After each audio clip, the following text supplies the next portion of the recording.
أعوذ بالله من الشيطان الرجيم. بسم الله الرحمن الرحيم.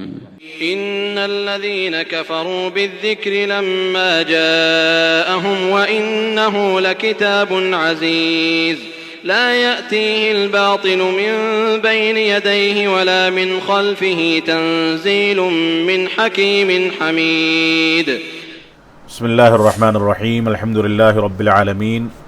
والصلاة والسلام على رسوله الكريم محمد وعلى آله وأصحابه أجمعين. أما بعد،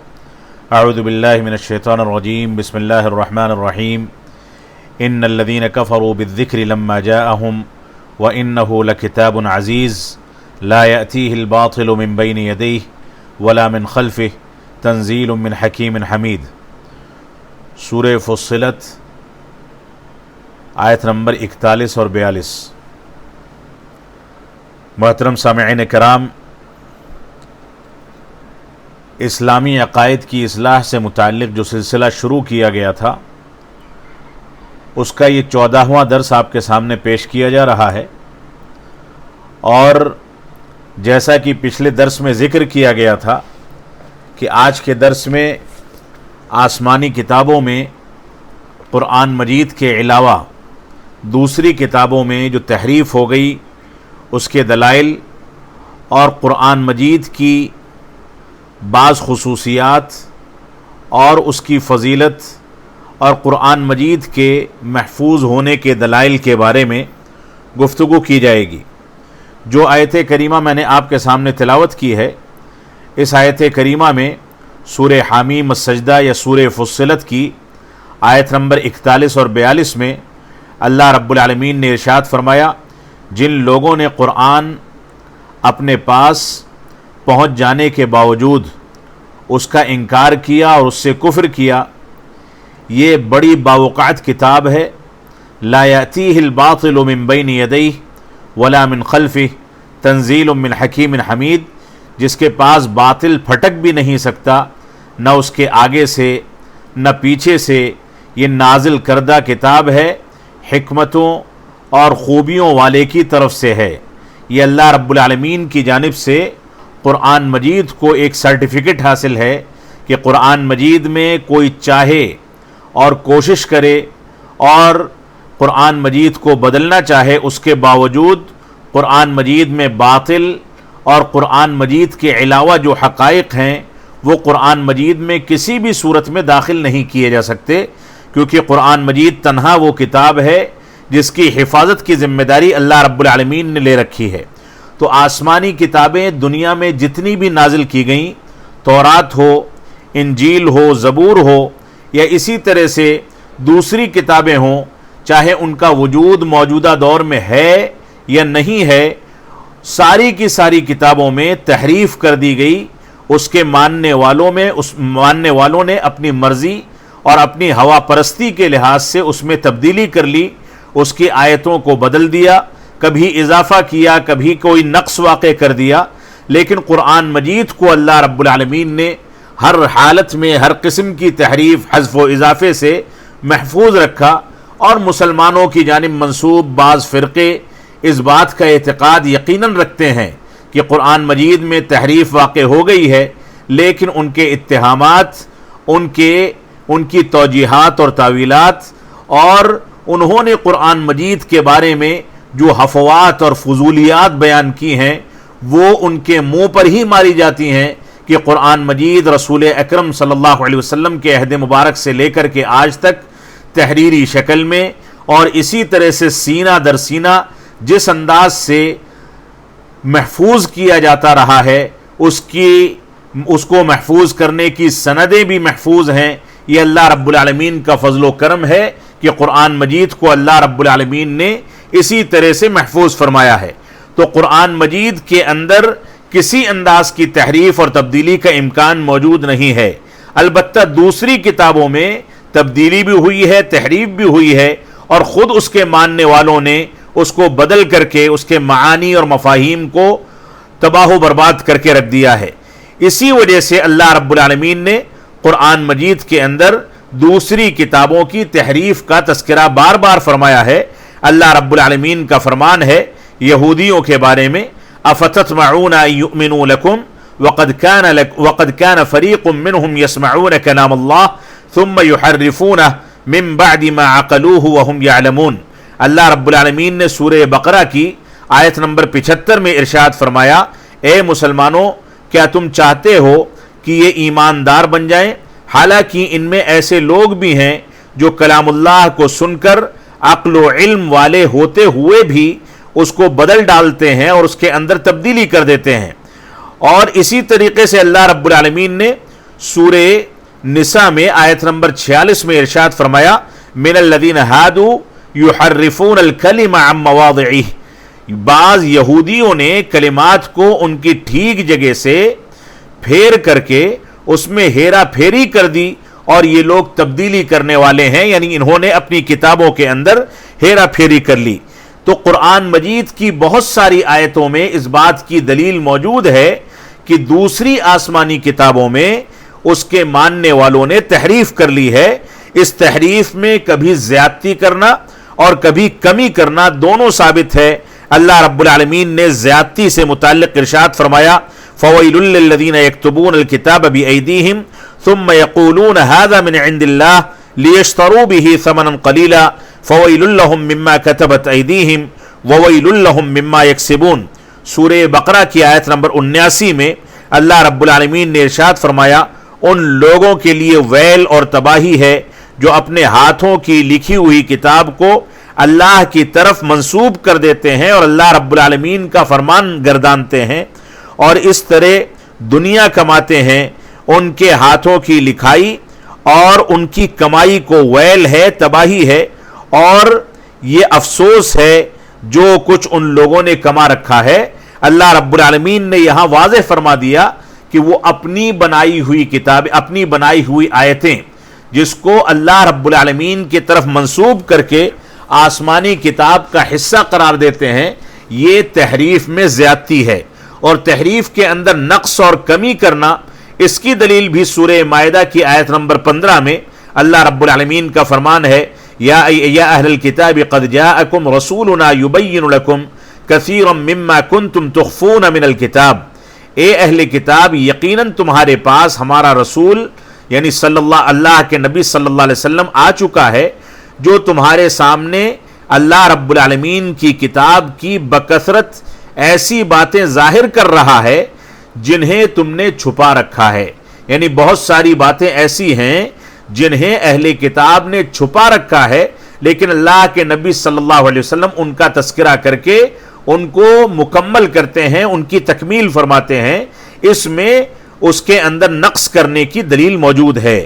اسی طریقے سے قرآن مجید کو اللہ رب العالمین نے تحریف سے اور ہر قسم کے نقص سے پاک رکھا ہے، کیونکہ یہ اللہ رب العالمین کا کلام ہے، اللہ رب العالمین کا ارشاد ہے۔ اللہ رب العالمین نے قرآن مجید کو صحیح سالم رکھا ہے ان تمام کی تمام کتابوں کے مقابلے میں جو کتابیں تبدیلی اور تحریف کا شکار ہو گئیں۔ اللہ رب العالمین نے قرآن مجید کو محفوظ رکھا اور اس کے بارے میں اس بات کی خبر اور اطلاع دی کہ اللہ رب العالمین بذات خود اس کی حفاظت کرنے والا ہے۔ اللہ رب العالمین نے سورۃ الحجر میں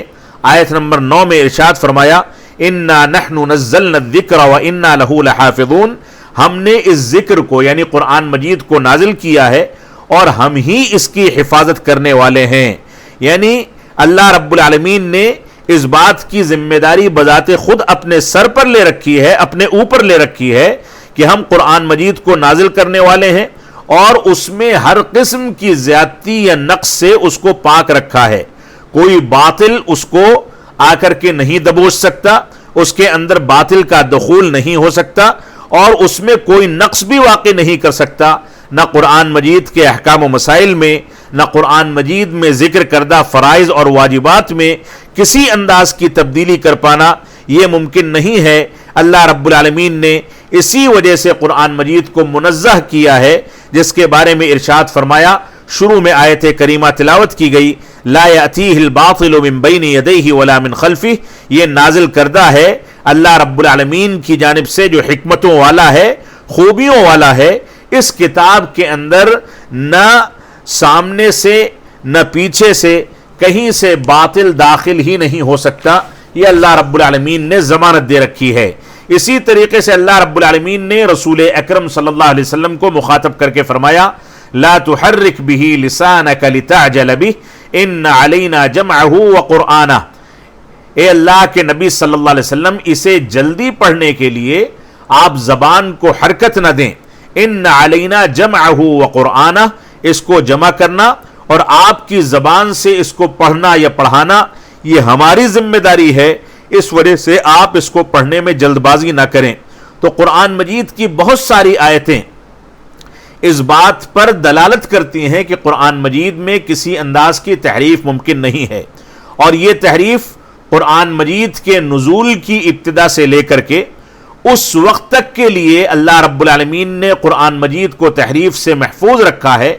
جب تک قرآن مجید کو دوبارہ اللہ رب العالمین اٹھا نہ لے۔ اللہ رب العالمین نے اس کو اپنے نبی جناب محمد الرسول اللہ صلی اللہ علیہ وسلم کے ذریعے سے محفوظ کیا، آپ کو اس بات کی توفیق عطا فرمائی، آپ کے سینے میں اس بات کو محفوظ کیا کہ قرآن مجید مکمل محفوظ رہے، اس کی تفسیر کو رسول اکرم صلی اللہ علیہ وسلم کی سنت مطہرہ کے ذریعے سے محفوظ کیا۔ اللہ رب العالمین نے اس کی پوری شکل کو، چاہے وہ تحریری شکل میں ہو یا سینہ در سینہ چلی آ رہی ہو، ہر شکل میں قرآن مجید کو تحفظ فراہم کیا ہے، اور ساری کی ساری نسلیں، ساری کی ساری اجیال اس قرآن مجید کو یاد کر کے نسل در نسل ایک دوسرے سینے میں محفوظ کرتے ہیں۔ چھوٹے سے چھوٹا بچہ ہو یا بڑے اور بوڑھا انسان ہو، کسی بھی عمر کا انسان ہو، وہ سارے کے سارے لوگ قرآن مجید کو یاد کرتے ہیں۔ یہ قرآن مجید کی خوبی اور اس کی خصوصیت ہے۔ اسی طریقے سے قرآن مجید کی حفاظت کے بارے میں ایک انتہائی دقیق قسم کا لطیفہ جس کا تذکرہ علماء کرام نے اپنی کتابوں میں کیا ہے، جس کے بارے میں ابو عمرو الدانی رحمۃ اللہ علیہ سے ابو الحسن المنتاب نے کے طریق سے اس بات کو ثابت کیا ہے، اس بات کو نقل کیا ہے کہ میں نے قاضی ابو اسحاق اسماعیل بن اسحاق کے سامنے اس بات کا سوال کیا، تو انہوں نے ان سے کہا گیا کہ کیا وجہ ہے کہ اللہ رب العالمین نے قرآن مجید کو محفوظ مانا ہے اور قرآن مجید کے علاوہ دوسری کتابوں کے بارے میں تحریف کو جائز قرار دیا ہے، یعنی دوسری کتابوں میں تحریف کے امکانات کا تذکرہ فرمایا ہے، جبکہ قرآن مجید کے بارے میں اس تحریف کے امکان سے انکار فرمایا ہے۔ تو انہوں نے جواب دیا کہ اللہ رب العالمین کا فرمان ہے بِمَسْتُحْفِظُوا مِن کتاب اللہ، سورہ مائدہ کی آیت نمبر 44 میں اللہ رب العالمین نے ارشاد فرمایا کیونکہ انہیں اللہ کی اس کتاب کی حفاظت کا حکم دیا گیا تھا۔ یہ اہل کتاب تورات و انجیل والوں کے بارے میں اللہ رب العالمین نے ارشاد فرمایا کہ ان کو ان کی کتاب کی حفاظت کی ذمہ داری دی گئی تھی، جبکہ قرآن مجید کے بارے میں اللہ رب العالمین نے فرمایا انا نحن نزلنا الذکر وانا لہ لحافظون، کہ ہم نے قرآن مجید کو نازل کیا ہے اور ہم ہی اس کی حفاظت کرنے والے ہیں۔ یہاں پر اللہ رب العالمین نے دوسری آسمانی کتابوں کی حفاظت کی ذمہ داری ان امتوں پر ڈالی تھی جن امتوں پر وہ کتاب نازل کی گئی تھی، اور قرآن مجید کی حفاظت کی ذمہ داری اللہ رب العالمین نے بذات خود لے رکھی ہے۔ یہ واقعہ ہے، یہ توجیہ ہے جو وہاں پر پیش کی گئی، اور اس کے بعد یہ بات جب ابو عبداللہ المحاملی کے سامنے ذکر کی گئی یہ حکایت، تو انہوں نے فرمایا کہ اس سے بہتر کلام قرآن مجید کی حفاظت اور دوسری کتابوں کی تحریف کے بارے میں میں نے آج تک نہیں سنا۔ تو یہاں پر بالکل واضح کر دیا گیا ہے، یہ لطیفہ ہے کہ ہم کو اس بات کو سمجھ کر کے چلنا چاہیے کہ دوسری کتابوں میں تحریف کیوں ہو گئی اور اللہ رب العالمین کی کتاب قرآن مجید اور آخری کتاب میں تحریف کیوں نہیں ہوئی۔ اسی طریقے سے آج کے درس کا ایک نقطہ ہے کہ قرآن مجید پر ایمان اور قرآن مجید کے سلسلے میں بعض خصائص کا تذکرہ آپ کے سامنے کر دیا جائے۔ تو سب سے پہلی بات یہ ہے کہ قرآن مجید حدیث قدسی اور رسول اکرم صلی اللہ علیہ وسلم کے فرامین یعنی حدیث نبویہ، ان کے درمیان فرق کیا ہے اس کا تذکرہ اختصار کے ساتھ کر دیا جائے۔ قرآن مجید یہ اصل میں اللہ رب العالمین کا کلام ہے اور اللہ رب العالمین کا فرمان ہے، جس کو اللہ رب العالمین نے اپنے رسول صلی اللہ علیہ وسلم پر وحی کے ذریعے نازل فرمایا۔ مومنوں نے اس کی تصدیق کی اور حق کے ساتھ تصدیق کی اور اس بات پر یقین رکھا کہ یہ اللہ رب العالمین کا حقیقی کلام ہے۔ اس کو جبریل علیہ السلام نے اللہ رب العالمین سے سنا اور محمد صلی اللہ علیہ وسلم جو کہ اللہ رب العالمین کے آخری رسول اور نبی تھے، ان کے اوپر جبریل علیہ السلام نے اس کو نازل فرمایا اللہ رب العالمین کے الفاظ اور اللہ رب العالمین کے معانی کے ذریعے، اور اس کو نقل کیا گیا تواتر کی حد تک، اور یہ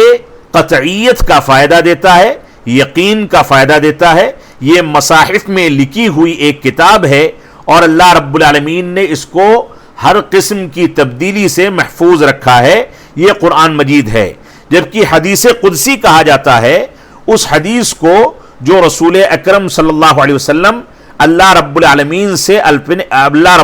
سے الفاظ اور معانی کے ساتھ نقل فرماتے ہیں اور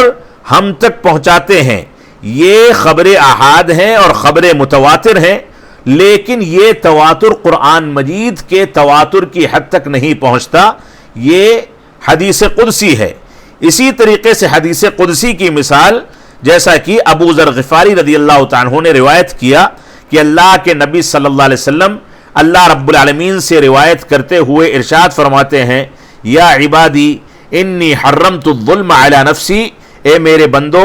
میں نے اپنے اوپر ظلم کو حرام کیا ہے اور تمہارے درمیان بھی اس کو حرام کیا ہے، لہٰذا ایک دوسرے پر ظلم نہ کیا کرو۔ یہ صحیح مسلم کی روایت ہے جو کہ حدیث قدسی ہے۔ تیسری چیز ہے حدیث نبوی، یعنی رسول اکرم صلی اللہ علیہ وسلم کی احادیث مبارکہ، یعنی اللہ کے نبی صلی اللہ علیہ وسلم کے وہ فرامین،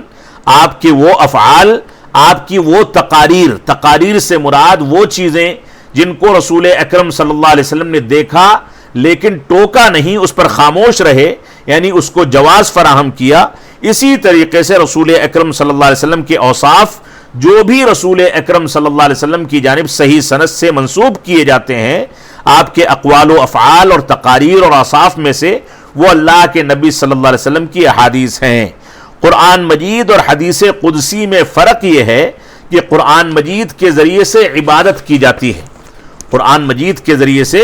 عبادت کی جاتی ہے اور اس کی تلاوت یہ معجزہ ہے، اور قرآن مجید ایک چیلنج ہے ساری کی ساری کتابوں کے لیے اور ساری دنیا کے لیے کہ قرآن مجید جیسی ایک آیت بھی پوری انسانیت، سارے ادبا، سارے انسان اور جنات اور ساری طاقتیں جمع ہو کر کے بھی قرآن مجید جیسی آیت پیش نہیں کر سکتے۔ اور اسی طریقے سے قرآن مجید کو چھونا کسی ناپاک شخص کے لیے جائز نہیں، قرآن مجید کی تلاوت کرنا کسی جنبی شخص کے لیے جائز نہیں، اور قرآن مجید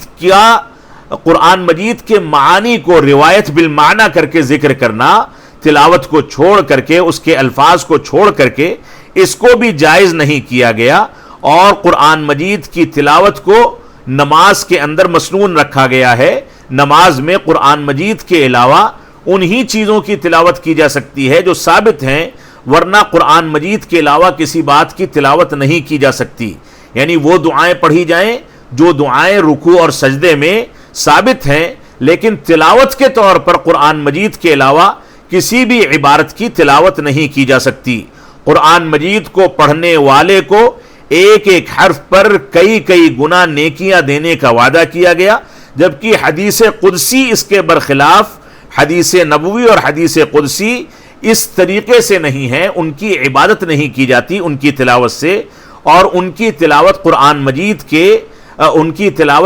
مجید کی جگہ نماز کے اندر نہیں کی جا سکتی۔ اسی طریقے سے حدیث قدسی اور رسول اکرم صلی اللہ علیہ وسلم کی احادیث مبارکہ میں یہ فرق ہے کہ حدیث قدسی یہ اللہ رب العالمین کے الفاظ اور اس کے معانی ہیں، حدیث نبوی کے بالمقابل حدیث نبوی یہ رسول اکرم صلی اللہ علیہ وسلم کا کلام ہے، آپ کے الفاظ ہیں، آپ کے معانی ہیں، اور حدیث قدسی جو ہے یہ رسول اکرم صلی اللہ علیہ وسلم کی احادیث مبارکہ سے زیادہ فضیلت رکھنے والی حدیث ہے، کیونکہ اللہ رب العالمین کا کلام ہے، اور اللہ رب العالمین کا کلام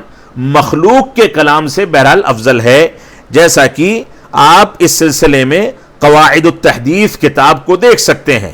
اسی طریقے سے قرآن مجید کے بہت سارے خصائص ہیں جو دوسری کتابوں کو کسی بھی صورت میں حاصل نہیں ہو سکتے۔ مثال کے طور پر قرآن مجید کی پہلی خصوصیت یہ ہے کہ قرآن مجید ساری کی ساری شریعت کو شامل ہے، اور قرآن مجید کی پوری دعوت یہ شریعت اسلامیہ کو شامل ہے، اور قرآن مجید انسانوں اور جناتوں دونوں کے لیے اللہ رب العالمین نے نازل فرمایا۔ ان میں سے کوئی بھی قرآن مجید پر ایمان نہ رکھ کر کے مسلمان نہیں ہو سکتا، اور قرآن مجید ہی وہ کتاب ہے جو ہم کو اس بات کا حکم دیتی ہے کہ ہم صرف اور صرف اللہ رب العالمین کی عبادت کریں، اور اللہ رب العالمین کی عبادت اسی طریقے پر کی جائے جو طریقہ قرآن مجید کے اندر ذکر کیا گیا ہے۔ اللہ رب العالمین نے قرآن مجید کے بارے میں حکم دیتے ہوئے ارشاد فرمایا، اللہ رب العالمین کا فرمان ہے، تبارک الذی نزل الفرقان علی عبدہ لیکون للعالمین نذیرا، پاک ہے وہ ذات جس نے قرآن مجید کو، فرقان کو، یعنی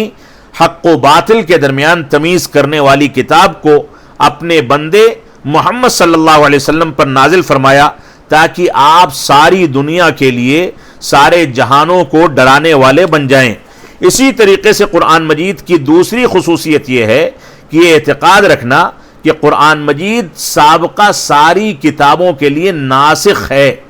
قرآن مجید کے آنے کے بعد سابقہ آسمانی کتابوں کو منسوخ کر دیا گیا، تو اہل کتاب کے لیے یہ چیز جائز نہیں، اور نہ ہی ان کے علاوہ کسی کے لیے جائز ہے کہ قرآن مجید کے علاوہ کسی کی پیروی کریں۔ قرآن مجید کے احکامات کی پیروی کرنا ان کے لیے واجب ہے، اور قرآن مجید کے علاوہ کوئی دین قابل قبول قرآن مجید کے نزول کے بعد نہیں ہو سکتا، اور قرآن مجید نے جو طریقہ بتا دیا اسی طریقے پر اللہ رب العالمین کی عبادت مشروع ہے۔ قرآن مجید نے جس چیز کو حرام کہہ دیا وہ حرام ہے، جس چیز کو حلال کہہ دیا وہ چیز حلال ہے۔ اللہ رب العالمین کا فرمان ہے، وَمَن يَبْتَغِ غَيْرَ الْإِسْلَامِ دِينًا فَلَن يُقْبَلَ مِنْهُ، سورہ آل عمران کی آیت نمبر 85 میں اللہ رب العالمین نے ارشاد فرمایا، جو اللہ اسلام کے علاوہ دوسرے دین کو تلاش کرتا ہے، دوسرے دین کو مانتا ہے، تو اللہ رب العالمین اس دین کو قبول نہیں فرمائے گا۔ اللہ رب العالمین نے سورۃ النساء میں ارشاد فرمایا 105 نمبر آیت کریمہ میں، اِنَّا أَنزَلْنَا إِلَيْكَ الْكِتَابَ بِالْحَقِّ لِتَحْكُمَ بَيْنَ النَّاسِ بِمَا أَرَاكَ اللَّهُ، ہم نے آپ کے درمیان قرآن مجید کو، اس کتاب کو حق کے ساتھ نازل فرمایا ہے، تاکہ آپ لوگوں میں اس چیز کے ذریعے سے فیصلہ کر دیں جس سے اللہ رب العالمین نے آپ کو شناسا بنایا ہے، جس کی معلومات دی ہیں۔ اسی طریقے سے جابر بن عبداللہ رضی اللہ تعالیٰ عنہ کی روایت ہے کہ اللہ کے نبی صلی اللہ علیہ وسلم نے اپنے ساتھیوں کو قرآن مجید کے علاوہ دوسری آسمانی کتابوں کو پڑھنے سے روک دیا، اور فرمایا والذی نفسی بیدہ، اس ذات کی قسم جس کے ہاتھ میں میری جان ہے، لو ان موسیٰ کان حیا، کہ اگر موسیٰ علیہ السلام بھی زندہ ہوتے تو میں ان کو بھی اسی بات کی وصیت کرتا کہ وہ میری اتباع اور پیروی کریں۔ مسند احمد بن حنبل کی یہ صحیح روایت ہے۔ قرآن مجید کی تیسری خصوصیت یہ ہے کہ قرآن مجید میں جو شریعت قرآن مجید لے کر کے آیا اسے آسان بنایا گیا ہے، جبکہ اس سے پہلی امتوں میں شریعت کو مشکل بنایا گیا تھا۔ مثال کے طور پر اگر ان کے یہاں کوئی کسی کو قتل کر دے تو قتل کے بدلے قتل کرنا واجب تھا، جبکہ شریعت اسلامیہ میں قتل کے بدلے دیت کے امکان کو بھی رکھا گیا ہے، یعنی قتل کے بدلے قتل کو واجب نہیں قرار دیا گیا۔ تو شریعت اسلامیہ جو قرآن مجید کے اندر ذکر کی گئی ہے اس میں آسانیاں پیدا کی گئی ہیں اور مشکلات کو ان سے دور کیا گیا ہے۔ اللہ رب العالمین کا فرمان ہے وَيَضَعُ عَنْهُمْ إِصْرَهُمْ وَالْأَغْلَالَ الَّتِي كَانَتْ عَلَيْهِمْ، سورہ اعراف کی آیت نمبر 157 میں اللہ رب العالمین نے تورات و انجیل کا تذکرہ فرمایا۔ اللہ رب العالمین نے ارشاد فرمایا اس سے پہلے الذین یتبعون الرسول النبی الامی الذی یجدونہ مکتوبا عندهم في التوراة والانجیل یأمرهم بالمعروف وینہاہم عن المنکر ویحل لهم الطیبات ویحرم علیہم الخبائث ویضع عنہم اصرہم والاغلال التي كانت علیہم۔ سورہ اعراف میں اللہ رب العالمین نے ارشاد فرمایا جو لوگ اس رسول کی اتباع کرتے ہیں جو رسول نبی امی ہے، یعنی ایسا نبی ہے جس نے کسی سے پڑھنا لکھنا نہیں سیکھا، اور اس کا تذکرہ وہ لوگ اپنی کتاب تورات و انجیل میں بھی پاتے ہیں۔ وہ نبی ان کو اچھائیوں کا حکم دیتا ہے، برائیوں سے روکتا ہے، ان کے لیے اچھی چیزوں اور پاکیزہ چیزوں کو حلال کرتا ہے اور بری چیزوں کو، ناپاک چیزوں کو حرام کرتا ہے، اور ان پر سے جو بوجھ اور توق ان کے اوپر تھے، جو مشکلات ان کے اوپر تھیں، ان کو دور کرتا ہے۔ یہاں پر سابقہ شریعتوں کی مشکلات کی جانب اشارہ کیا گیا ہے۔ قرآن مجید کی چوتھی خصوصیت یہ ہے کہ قرآن مجید اللہ رب العالمین کی تنہا وہ کتاب ہے تمام آسمانی کتابوں کے درمیان کہ اللہ رب العالمین نے اس کی حفاظت کی ذمہ داری بذات خود لے رکھی ہے، جیسا کہ اس سے پہلے تذکرہ آ چکا کہ اللہ رب العالمین نے لفظی اور معنوی دونوں لحاظ سے قرآن مجید کو تحریف سے محفوظ کیا ہے۔ اللہ رب العالمین کا فرمان ہے انا نحن نزلنا الذکر وانا لہ لحافظون، کہ ہم نے ہی اس قرآن مجید کو اور ذکر کو نازل کیا ہے اور ہم ہی اس کی حفاظت کرنے والے ہیں۔ اور فرمایا لا یأتیہ الباطل من بین یدیہ ولا من خلفہ، اس کے آگے اور پیچھے سے کسی انداز کا باطل اس میں داخل ہو ہی نہیں سکتا۔ اللہ رب العالمین نے اسی وجہ سے ارشاد فرمایا ان علینا جمعہ وقرآنہ، اے اللہ کے نبی صلی اللہ علیہ وسلم جب یہ نازل ہوتا ہے تو آپ اپنی زبان کو جلدی جلدی چلا کر کے اس کو پڑھنے کی کوشش نہ کریں، کیونکہ اس کو جمع کرنا اور اس کو پڑھا دینا یہ ہماری ذمہ داری ہے۔ قرآن مجید کی پانچویں خصوصیت یہ ہے کہ قرآن مجید ایسے بہت ساری چیزوں پر مشتمل ہے جو چیزیں قرآن مجید کو اعجاز کا درجہ دیتی ہیں۔ قرآن مجید بذات خود ایک معجزہ ہے اور دوسری کتابوں کے درمیان اس کو معجزہ رکھا گیا۔ اللہ رب العالمین نے اس عظیم معجزے کا تذکرہ قرآن مجید میں بذات خود فرمایا ہے۔ اللہ رب العالمین نے قرآن مجید کو تمام کی تمام اقوام کے لیے حجت بنایا، ہمیشہ باقی رہنے والی کتاب بنایا، اور اس قرآن مجید کو اپنے نبی جناب محمد الرسول اللہ صلی اللہ علیہ وسلم کی زبان مبارک سے ہم تک پہنچایا، اور اس کی پیروی کو قیامت تک کے لیے ہمارے لیے واجب قرار دیا۔ اللہ کے نبی صلی اللہ علیہ وسلم نے اس بات کا تذکرہ اپنی احادیث مبارکہ میں فرمایا ہے، جس میں سے صحیح بخاری کی یہ روایت اللہ کے نبی صلی اللہ علیہ وسلم فرماتے ہیں کہ مجھ سے پہلے جو بھی انبیاء آئے ان سارے کے سارے لوگوں کو اللہ رب العالمین نے آیتیں نازل کر کے دیں، اور ان کے اوپر جو لوگ ایمان لائے ان لوگوں نے اس پر ایمان کا تذکرہ کیا، ایمان لا کر کے اس کا حق ادا کیا۔ لیکن مجھ کو اللہ رب العالمین نے جو وحی نازل فرمائی، یعنی قرآن مجید جو دیا، اس کو اللہ رب العالمین نے میرے اوپر نازل کیا، اور میں سمجھتا ہوں، یہ امید رکھتا ہوں کہ میں پیروی کرنے والوں کے لحاظ سے ان میں سب سے زیادہ کثرت کے ساتھ اپنے پیروکاروں کو قرآن مجید پر ایمان لانے اور احادیث مبارکہ پر عمل کرنے والا پاؤں گا۔ یعنی قیامت کے دن رسول اکرم صلی اللہ علیہ وسلم کے پیروکار سب سے زیادہ ہوں گے۔ اسی طریقے سے اللہ رب العالمین نے ارشاد فرمایا قُلْ لَئِنِ اجْتَمَعَتِ الْإِنسُ وَالْجِنُّ عَلَىٰ أَن يَأْتُوا بِمِثْلِ هَذَا الْقُرْآنِ لَا يَأْتُونَ بِمِثْلِهِ وَلَوْ كَانَ بَعْضُهُمْ لِبَعْضٍ ظَهِيرًا۔ اللہ رب العالمین نے ارشاد فرمایا اگر سارے کے سارے انسان اور جنات جمع ہو جائیں کہ اس جیسا قرآن لے کر کے آئیں تو وہ نہیں لا سکتے، اگرچہ وہ سارے کے سارے ایک دوسرے کا تعاون کریں۔ سورہ اسراء کی آیت نمبر 88 میں اللہ رب العالمین نے ارشاد فرمایا۔ آگے فرمایا سورہ ہود کی آیت نمبر 13 میں ام یقولون افتراہ قل فأتوا بعشر سور مثلہ مفتریات وادعوا من استطعتم من دون اللہ ان کنتم صادقین۔ اللہ رب العالمین نے فرمایا کیا یہ کہتے ہیں کہ اس قرآن کو اسی نے گڑھا ہے، اسی نے تیار کر لیا، ایجاد کر لیا، گڑھ لیا؟ آپ جواب دیجئے کہ پھر تم بھی اسی کے مثل 10 صورتیں گڑھ کر کے لے آؤ،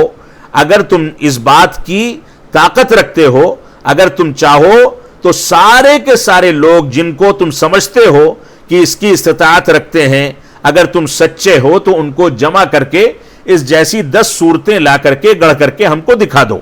قرآن مجید کی چھٹی خصوصیت یہ ہے کہ اللہ رب العالمین نے قرآن مجید میں وہ تمام کی تمام چیزیں رکھی ہیں جن چیزوں کی ضرورت انسانیت کو پڑتی ہے، یعنی سارے کے سارے امور قرآن مجید کے اندر ذکر کر دیے گئے، چاہے وہ دنیاوی امور ہوں یا دینی امور ہوں یا انسان کے معاش سے اور انسان کی آخرت اور دنیا سے جڑی ہوئی کوئی بھی چیز ہو، ساری کی ساری چیزوں کو اللہ رب العالمین نے قرآن مجید میں ذکر کر دیا ہے۔ اللہ رب العالمین کا فرمان ہے وَنَزَّلْنَا عَلَيْكَ الْكِتَابَ تِبْيَانًا لِكُلِّ شَيْءٍ وَهُدًى وَرَحْمَةً وَبُشْرَىٰ لِلْمُسْلِمِينَ۔ اللہ رب العالمین نے سورۃ النحل میں آیت نمبر 89 میں ارشاد فرمایا کہ ہم نے آپ کے اوپر ایسی کتاب نازل کی جو ساری کی ساری چیزوں کو بیان کرنے والی ہے، ہدایت دینے والی اور رحمت ہے، اور مسلمانوں کے لیے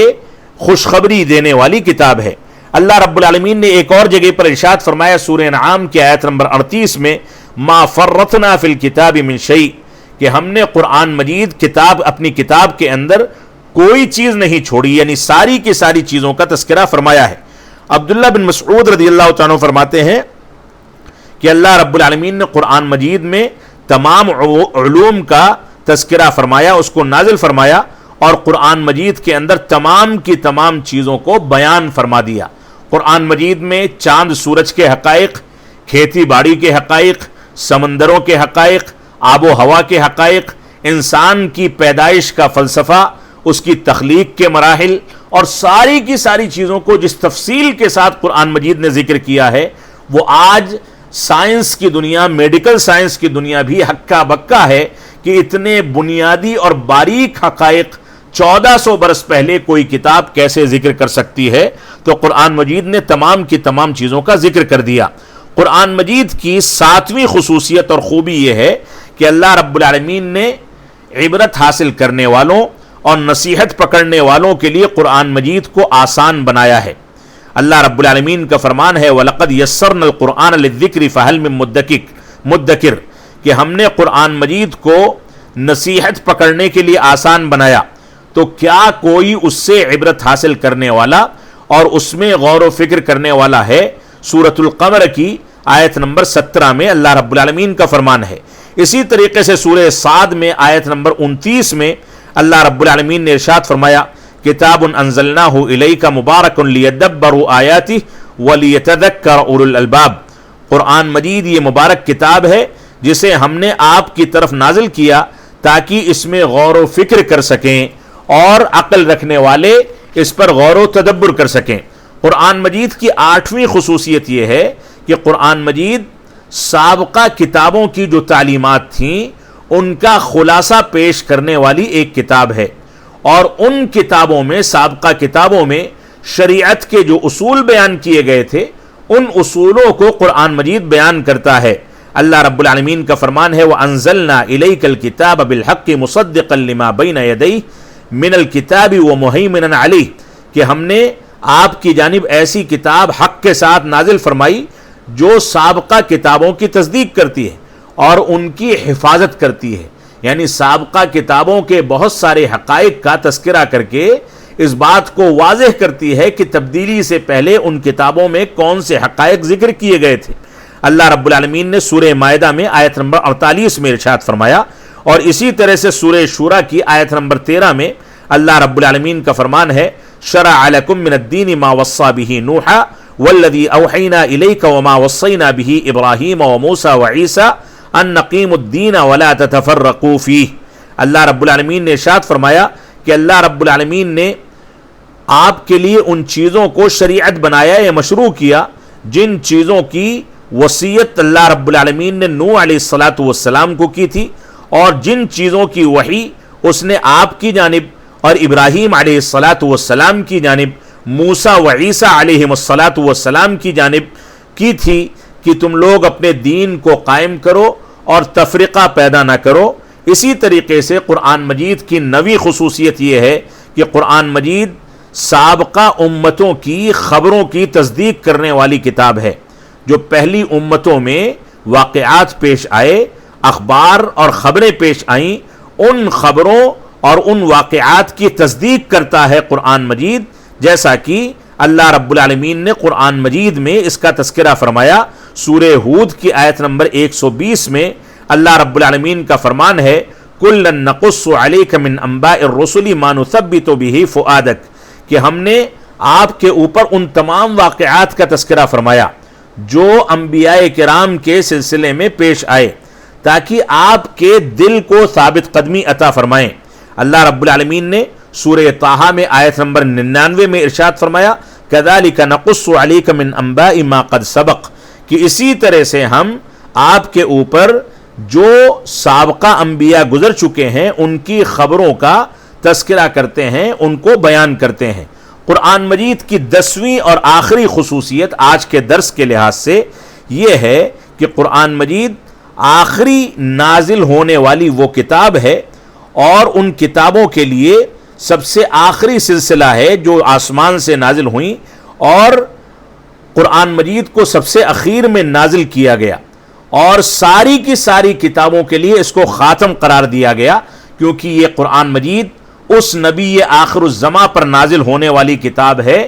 جو نبی سارے کے سارے انبیاء کا سردار ہے، اور جس نبی کے نزول کے ساتھ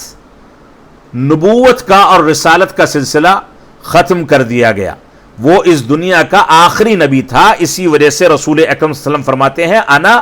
والساعۃ کہاتین، کہ میں اور قیامت ان 2 انگلیوں کے طرح سے ہیں۔ جیسے ان 2 انگلیوں کے درمیان کوئی تیسری انگلی نہیں ہے، ویسے ہی میرے اور قیامت کے درمیان کوئی نبی اور نہیں آ سکتا۔ اللہ رب العالمین کا فرمان ہے، وَأَنزَلْنَا إِلَيْكَ الْكِتَابَ بِالْحَقِّ مُصَدِّقًا لِمَا بَيْنَ يَدَيْهِ مِنَ الْكِتَابِ وَمُهَيْمِنًا عَلَيْهِ، کہ ہم نے آپ کے اوپر ایسی کتاب نازل کی جو حق کے ساتھ نازل کی، اور یہ سابقہ کتابوں کی تصدیق کرنے والی کتاب ہے، اور ان کتابوں کے لیے حفاظت کرنے والی کتاب ہے، ان کی محافظ ہے۔ یعنی سابقہ کتابوں کے طرح سے اس میں تبدیلی بھی نہیں ہو سکتی، اور سابقہ کتابوں میں جو حقائق ذکر کیے گئے ان کتابوں کی تصدیق اور ان کو تحفظ فراہم کرنے والی کتاب ہے۔ تو یہ کتاب آخری کتاب ہے آسمان سے نازل ہونے والی۔ یہ قرآن مجید کی 10ویں خصوصیت تھی۔ اللہ رب العالمین ہم کو قرآن مجید کی خوبیوں اور خصوصیات کو سامنے رکھتے ہوئے قرآن مجید کے اوپر ایمان لانے کے تقاضوں اور ایمان لانے کے حقائق کو سامنے رکھتے ہوئے قرآن مجید اور آسمانی کتابوں پر ایمان لانے اور اس کا حق ادا کرنے کی توفیق عطا فرمائے۔ ہم جب تک جئیں تب تک اسلام پر جئیں، ہمارا جب خاتمہ ہو تو ایمان پر ہو۔ وصلی اللہ علی نبینا محمد وعلی آلہ وصحبہ وسلم۔ والسلام علیکم ورحمۃ اللہ وبرکاتہ۔